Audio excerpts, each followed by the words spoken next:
में, रूहानी जिंदगी में, रूहानी सेहत में आए, ताकि हम खुदा की कुर्बत को क्या करें, हासिल करें। कहता वक्त के हिसाब से तुम्हें उस्ताद होना चाहिए था, लेकिन तुम दूध पीते बच्चों की मानद हो। अगर आप दूध पीते, कभी कभी चर्च जाना, कभी कभी इबादत करनी, कभी कभी कलाम पढ़ना, कभी कभी रफाकत रखनी और खुदा पर एहसान करना, कुछ मांगना तो गिला करना, अगर आप यही करते रहे तो आप नौज़ादा बच्चों की मानद हैं, आप आसमान की बादशाह में दाखिल नहीं हो सकेंगे। आसमान की बादशाही के लिए आपको बालिग होना है, आपको मजबूत बनना है, आपको खुदा के कलाम को अपने अंदर लेना है और उसको चुगली करनी है, उसको अपने जिंदगी का नस्बुलैन बनाना है और अपने आप को खुदा के कलाम के मुताबिक ढालना है और अपनी जिंदगी में खुदा की मर्जी को क्या करना है, पूरा करना है।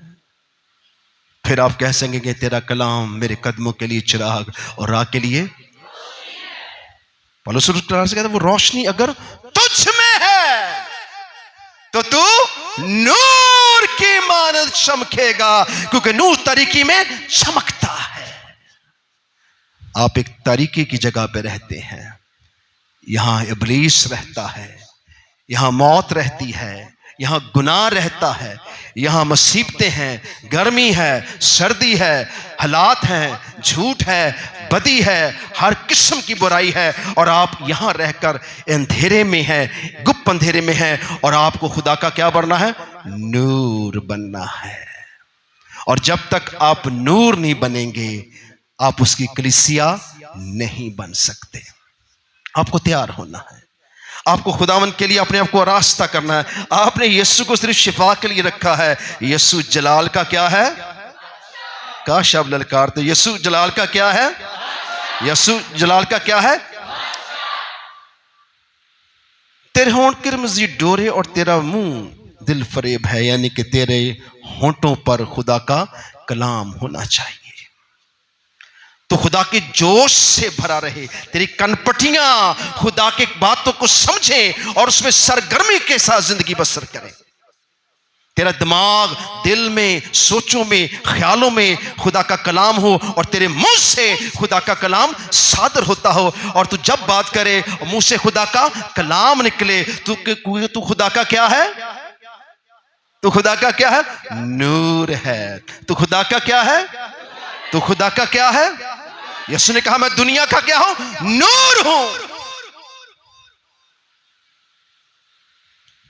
और अगर वो दुनिया का नूर है तो उसने कहा अब तुम दुनिया का क्या हो, नूर हो। आपको दुनिया का नूर बनना है, आपको बालग होना है, आपको होशियार होना है, आपको बेदार होना है, आपको अपनी रूहानी जिंदगी के अंदर जिंदगी बसर करने की आदत डालें, बाकी सब चीजें आपको मिल जाएंगी। आसमान की बादशाही की तलाश करो, ये सब चीजें तुम्हें इनाम में मिल जाएंगी। तेरी कनपट्टियां तेरे निकाब के नीचे अनार के टुकड़ों की मानद हैं। जब इनार को खोला जाता है तो आप उसमें बीज देखते हैं सुर्ख कलर के और उनके गिर्द एक येलो सी झिल्ली देखते हैं जो उसकी खूबसूरती और उसकी ताकत को क्या करते हैं, जाहिर करते हैं। सो आपको अंदर और बाहर से क्या होना है, खूबसूरत होना है। जाहिरी खूबसूरती नहीं बल्कि वो खूबसूरती जो खुदा आपको देना चाहता है। वो आपको दुनिया का क्या बनाना चाहता है, क्या बनाना चाहता है, आपको दुनिया क्या क्या बनाना चाहता है, नूर बना, जिस पर हजारों सुपने लगे हों। तेरी गर्दन दाऊद का बुर्ज और तेरी सलाह खाने के लिए बना। तेरे गर्दन दाऊद का बुर्ज, हम स्लो चलेंगे, याद रखिए गर्दन जो है वो खुदा की मर्जी को जाहिर करती। हम हाँ या ना गर्दन हिलाकर उसका क्या देते हैं, जवाब देते हैं। आपको इस बात को समझना है। जब आप तौबा करते हैं, बपतिस्मा लेते हैं, आपको कोई मजबूर नहीं करता है, बल्कि आप पूरे दिल के साथ खुदा की हाँ में हाँ मिलाते हैं और आपका दिल खुदा से लग जाता है। और वो एक खास घड़ी, एक खास वक्त होता है, क्योंकि खुदा ने आपको दुनिया में से चुना है, फिर आपको होशियार और बेदार रहना है। तेरी गर्दन दाऊद का बुर्ज जो सलाह खाना के लिए और जिस पर हजार सुपने लट गई हैं, वो सब के सब पहलवानों की सुपने हैं, यानी कि बुर्ज, बुर्ज का, जंग का अंदर बुर्ज इस्तेमाल होता है जो ऊंची जगह पर होता है, और उस बुर्ज के अंदर असला होता है। हालेलुया। और वो कहते हैं दाऊद ने खुदा की हां में हां मिलाई और खुदा ने उसे क्या बनाया? बादशाह बनाया। और खुदा ने उसे फतह और कामयाबी बख्शी। दाऊद देखने में कोई बड़ा चौड़ा इंसान नहीं था, एक छोटा सा इंसान था, आम सब बंदा लगता था, मेरी तरह बिल्कुल आम सा आदमी था। वो खास नश्को निगार भी उसके खास नहीं थे, लेकिन उसकी शोहरत बड़ी दूर थी कि वो दाऊद है, वो दाऊद बादशाह है और उसका खुदा उसके साथ रहता है।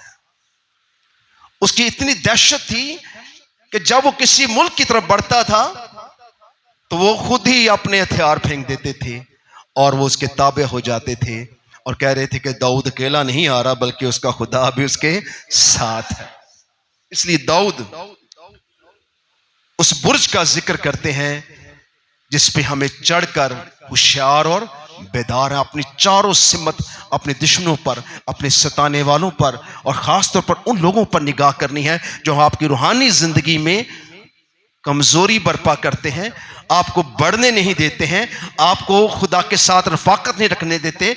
हमें उस वक्त और घड़ी पर निगाह करनी है जो आपको इबादत में जल्दी नहीं जाने देते, जो आपको प्रस्तश के अंदर मस्सा नहीं रहने देते, आपकी तवज्जो ध्यान चर्च में आकर भी खुदा की तरफ नहीं है। इन सब बातों से आपको निकल पर उस बुर्ज पे खड़ा होना है ताकि आप खुदा की आवाज को सुन सकें और उस असला को हासिल कर सकें जो उस बुर्ज के अंदर है, क्योंकि खुदा का कलाम रूह की तलवार है। यहां क्या लिखा है? तेरी गर्दन दाऊद का बुर्ज जो सलाह खाना के लिए बना, जिस पर 1000 सुपरें यानी कि तलवारें लटकी गईं, वो सब की सब पहलवानों की सुपरें हैं, यानी कि वो फाते लोग हैं, उनकी तलवारें वहां पड़ी हुई हैं। जब तक आपके पास खुदा का कलाम नहीं है, ना तो आप नूर बन सकते हैं, ना आप फतह पा सकते हैं, ना आप तब्दील हो सकते हैं, और ना आप शिफा पा सकते हैं, और ना आप ईमान जैसी कुव्वत को हासिल कर सकते हैं। ईमान सुनने से पैदा होता है और सुनना मसीह के कलाम से। ऐसे हवाला जात की जो गज़ल गज़लात में है, तफसीर करना बहुत मुश्किल काम है, लेकिन ये आसान तब होता है जब आप उसको खुदा के कलाम की कुदरत के साथ और खुदा के कलाम के साथ जोड़ेंगे, तो फिर जो कलीसिया है वो क्या पाएगी? बरकत पाएगी। 5वीं आयत, तेरे दोनों छातियां दो तवाम आहू जो सोसनों में चराते हैं, जब तक दिन ढले साया बढ़े, मैं मुर के पहाड़ और लुबान के टीलों में जा रहूंगा। बैठ जाएं प्लीज। जब तक तेरे दोनों छातियां दो तवाम और आहू बच्चे हैं जो सोसनों में चराते हैं, जब तक दिल ढले साया बढ़े, मैं मुर के पहाड़ और लुबान के टीलों में जा रहूंगा। याद रखिए इन चीजों को बड़े गौर से। खुदा चाहता है कि हम बालग ना रहें। जैसे दुआ मर्द की जब मूछें आती हैं तो लोग कहते हैं मुंडा जवान हो रहे हैं, इसी तरह खुदा के कलाम ने उन खदोखाल को इस्तेमाल किया है कि तुम बालग जब हो जाओ तो खुदा के कलाम को पकड़ो, खुदा की आवाज को सुनो, खुदा के साथ जिंदगी बसर करो और अपने आप को मजबूत करो, क्योंकि दिन क्या है? दिन क्या है? दिन क्या है? अच्छा वैसे सबसे पूछो, सब बताते हैं दिन बहुत बुरे हैं, तो अब आवाज निकल रही, क्या दिन क्या है? बुरे हैं। और इन बुरे दिनों में खुदा का कलाम आपको ताकत बख्शेगा, कुव्वत बख्शेगा। आप यकीन करें कि अगर दुनिया में सारे डॉक्टर खत्म हो जाए, मेडिसिन खत्म हो जाए, तो कहां से लोग शिफा पाएंगे? दुनिया के पास शिफा का कोई मंबा नहीं है, पर आपके पास शिफा का मंबा है। Hallelujah, hallelujah. आप सबने शिफा पाई, लगता है भूल गए हैं। हालेलुया। चले मैं आपकी तरह बोल देता हूं, हालेलुया। ठंडे ठंडे से ही चले, हालेलुया। खुदा के कलाम में तेरी दोनों छातियां दो तवाम, यानी कि तुझे बालग होना पड़ेगा, तुझे समझदार होना पड़ेगा, तुझे मसीह में जवान होना पड़ेगा, तुझे अपने अंदर खुदा की कुदरत को समझना पड़ेगा, खुदा को वक्त देना पड़ेगा, खुदा के साथ जीवन बसर करना पड़ेगा, तब तू खुदा को समझेगा। आज के लोग कहते हैं मेरे पास खुदा के लिए वक्त नहीं है। नेट के लिए बहुत वक्त है, खुदा के लिए वक्त नहीं है। कल को जब खुदा ने कहा कि मेरे पास आपके लिए वक्त, मैं तुझे नहीं जानता कि तू कौन है, तो फिर आप क्या करेंगे? कहेंगे मैं तो चर्च भी जाता रहा, मैं तो दया यकी भी देता रहा, मैं तो चंदे भी बड़े गुजारे, तो खुदा मुझे जानता ही नहीं है। आप खुदा को खरीद नहीं सकते हैं। उसने आपकी कीमत दी है। उसने आपकी क्या दी है? चले क्या कीमत दी है? हाँ, अच्छा, आपको पता ही नहीं है कि क्या खड़े हो जाएगा आप सब लोग, यानी कि आपको पता ही नहीं है कि आपकी कीमत क्या है। कलीसिया आपको ललकारना चाहिए। कलाम लिखा उसने कीमत से हमें खरीदा है। जब आपको यह पता चलता है, आपके बदन के असर भाग जाते हैं, क्योंकि आप इस बात को जानते हैं, आप बालक हो जाते हैं, आप होशियार और बेदार हो जाते हैं कि आप क्या है, आपकी कीमत दी गई है। और कीमत किसने दी है? क्या? उसने आपकी जान के बदले अपनी जान दी है। उसने दुनिया का गुनाह अपने ऊपर लिया है। उसने हमारे गुनाह का कफारा दिया है। इससे पहले कि क़यामत आए, इससे पहले कि खुदा का रोज़े अजीम आए, उसने आपको सारे सिस्टम से छुड़ा लिया है, निकाल लिया है, आपका फिदिया दिया है और आपको दुनिया से क्या कर दिया? अलग कर लिया है, ताकि आप खुदा की खास मेरास हो। सो हमें बालग होना है, हमें होशियार होना, बेदार होना है। हम मसीह में जवान होंगे, कुव्वत पकड़ेंगे जब तक दिन ढले, साया ढले। मैं मुर के पहाड़ और लुबान के टीलों में जा रहूंगा। मुर यस्सु की मौत को ज़ाहिर करता है, यस्सु की मौत को ज़ाहिर करता है। अगर यस्सु ना मरते तो हमारे गुनाह का कफारा ना होता। अगर यस्सु ना जी उठते तो हम दूसरी कौमों से अलग ना होते। सो हम सब से क्या है? जुदा हैं, अलग हैं। इसलिए हमें बालग होना है, हमें होशियार होना है, हमें बेदार होना है और हमें हवा में उड़ने के लिए अपने आप को क्या करना है? तैयार करना है। देखिए, मैं पूरी मेहनत कर रहा हूं कि आप बात समझ जाएं।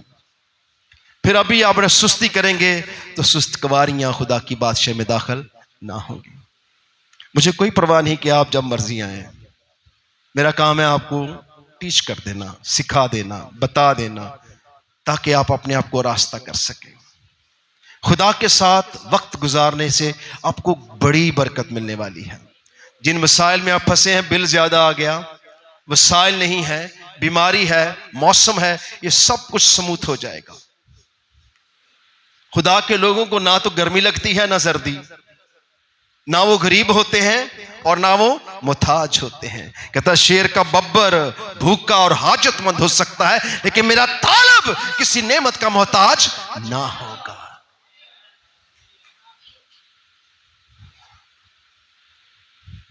आप बहुत सुस्त कुवारियां हैं। मैं चाहता हूं कि आप होशियार और बेदार हो जाएं। आपको खुदा की कदर होनी चाहिए। आपको खुदा की बड़ी ताजीम करने की जरूरत है, क्योंकि हम बिल्कुल जो कुछ आपके साथ हो रहा है यह आपकी नालायकी की वजह से हो रहा है। सब कुछ उसने आपको दे दिया है। शिफा उसके हाथ में, निजात उसके हाथ में, फतह उसके हाथ में, आसमान की बादशाही और जमीन की बादशाही उसके हाथ में है। आसमान और जमीन के तले उसके सिवा कोई यहोवा यरी नहीं है। वो आपको सब कुछ देने की कुदरत रखता है। सो आप समझें, खुदा के कलाम लेकर जब तक दिन ढले और साया बढ़े, मैं मुर के पहाड़ और लुबान के टीलों पर जा रहूंगा। आपको याद होना चाहिए, यस्सु को 3 तोहफे दिए, सोना, मुर और लुबान। सो उसकी मौत ने हमारे लिए एक नया दरवाजा खोला है। हालेलुया। उसकी मौत ने हमारे लिए नया दरवाजा खोला है। क्या? उसने मौत के वसीला से हमारे लिए एक नया दरवाजा खोला है। क्या? उसने आपके लिए हमेशा की जिंदगी का दरवाजा खोल दिया है और उसने आपको हमेशा की जिंदगी बख्शी है। और जब तक आप जमीन पर हैं वो आपके लिए काम कर रहा है। वो बाप के दाहिने हाथ जा बैठा है जहां से वो जिंदों और मुर्दों का मुनसिफ मुकर्रर हुआ है। वो मुर के पहाड़ और लुबान के टीलों में जा रहूंगा। और लुबान का टीला यानी कि मुर जो है वो मौत को और लुबान कहानत को जाहिर करती है। लुबान कहानत को जाहिर करती है। यीशु मसीह काहने आज़म है और वो आसमान पर हमारे लिए क्या करते हैं? शिफायत करते हैं। Hallelujah, hallelujah. आज इस्राएल के पास काहन नहीं है, कौमों के पास काहन नहीं है, पर मसीहों के पास काहन है। हालेलुया।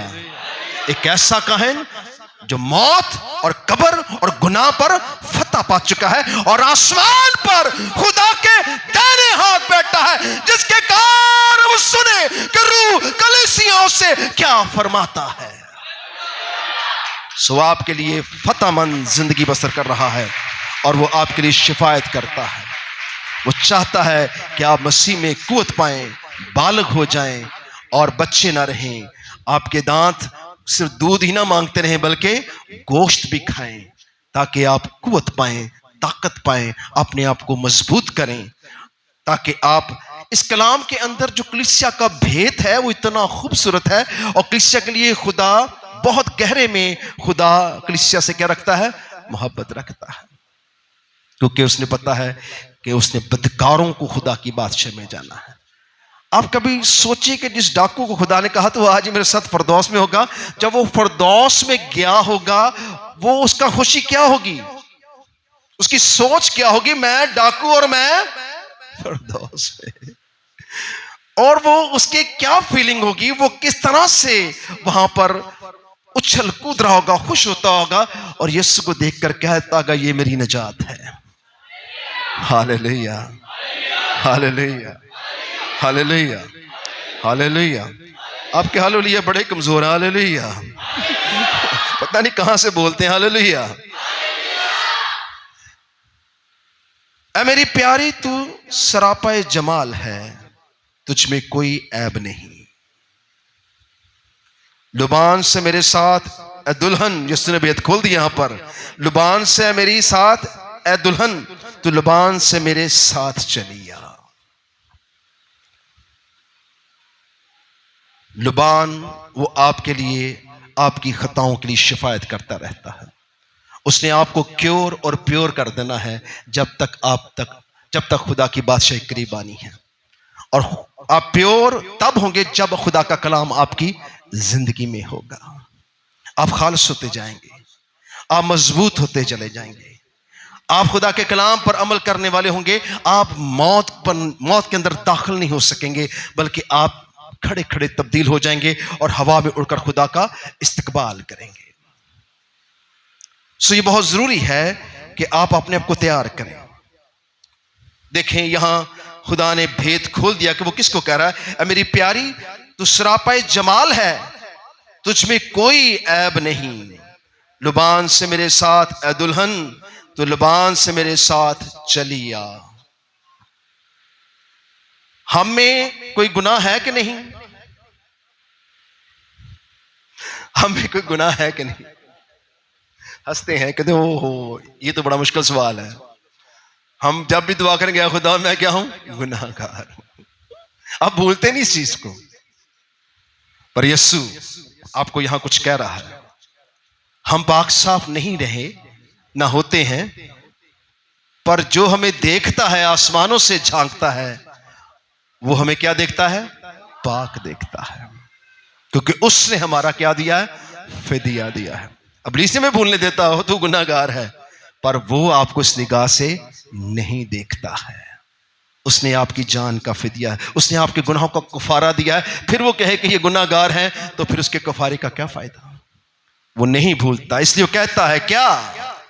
मैंने तेरी सूरत को अपनी हथेलियों पे खुरेद रखा है, मेरी निगाह तेरे शहर पनाह की तरफ रहती है, ताकि जब तू मुझे पुकारे और मैं तुझे क्या दूंगा, जवाब दूंगा।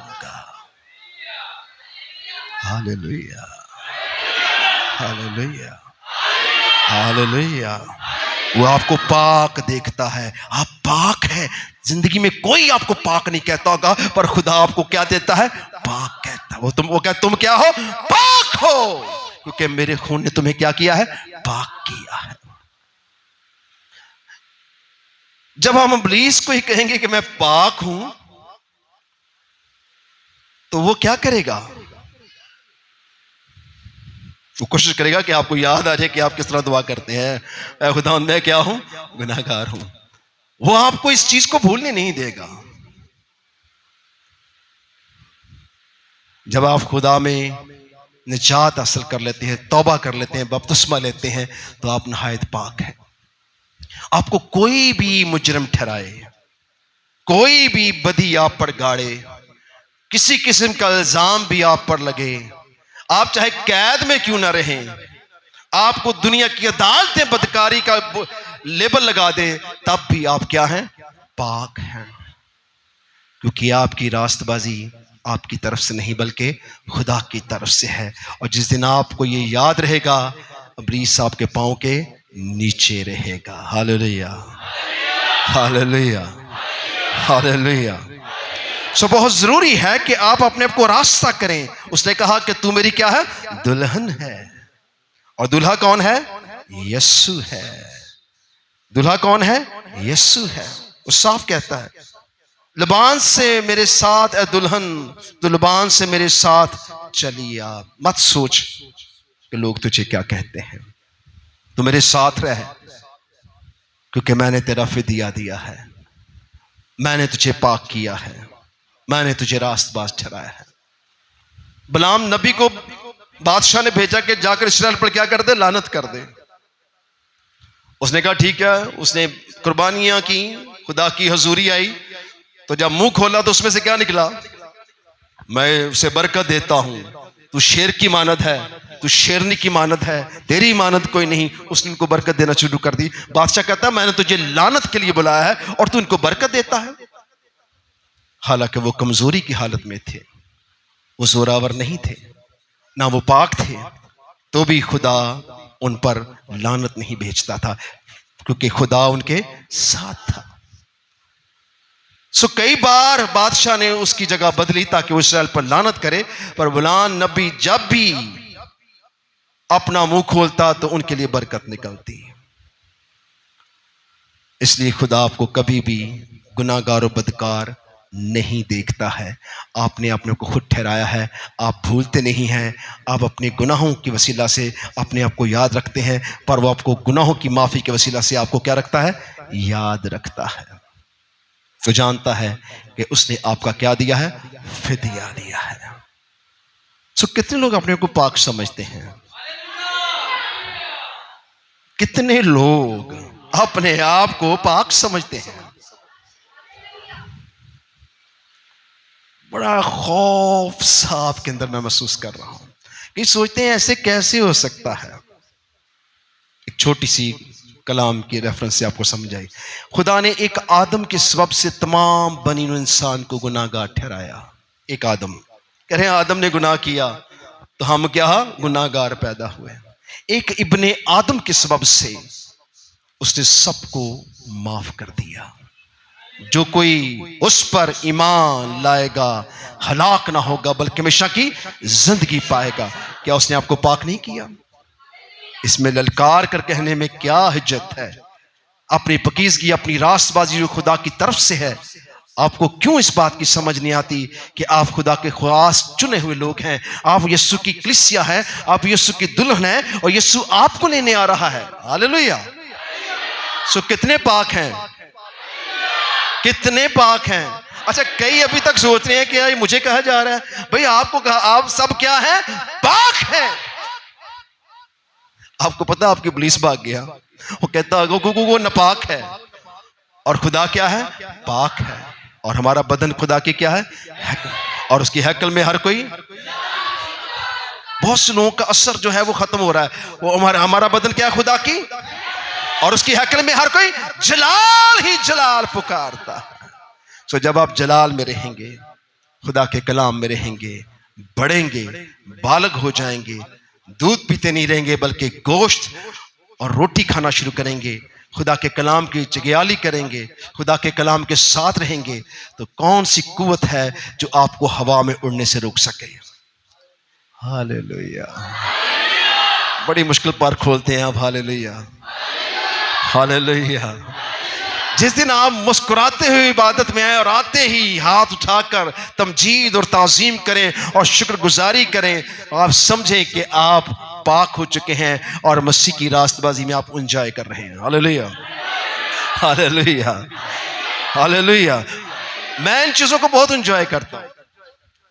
जब लोग उल्टी मुल्टी बातें करते हैं तो मैं कहता हूं कहता जाओ, मैं जानता हूं कि मैं रास्तबाज हूं, मैं पाक हूं। जानते हैं मुजरम कौन ठहराते हैं? लोग शरीयत को लेकर मुजरम ठहराते हैं और उसने शरीयत की लान से भी हमें खरीद लिया हुआ है। हालेलुया। हम शरीयत के लागू नहीं हैं, शरीयत हम पर लागू नहीं होती, बल्कि हम खुदा के फजल में जिंदगी बसर करते हैं और खुदा का फजल जिन पर हुआ है उनकी खताओं को उसने घटा की मानद उड़ा दिया है और उनको दोबारा याद नहीं करता है। कितनों को बरकत मिली है। आइए पाक खुदावंद के लिए जोरदार हाथों के साथ, ये जोरदार हाथ नहीं है,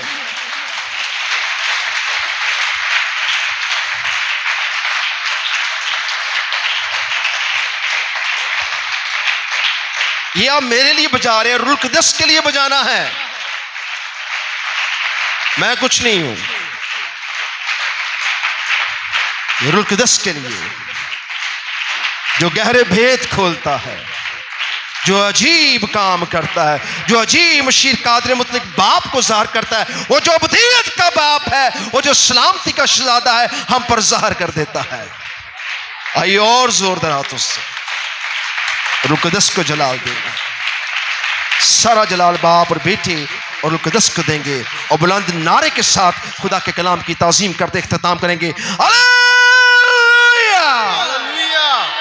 यीशु के खून में, यीशु नाम में एक तकद्दस, एक ताज़ीम आपके बैठ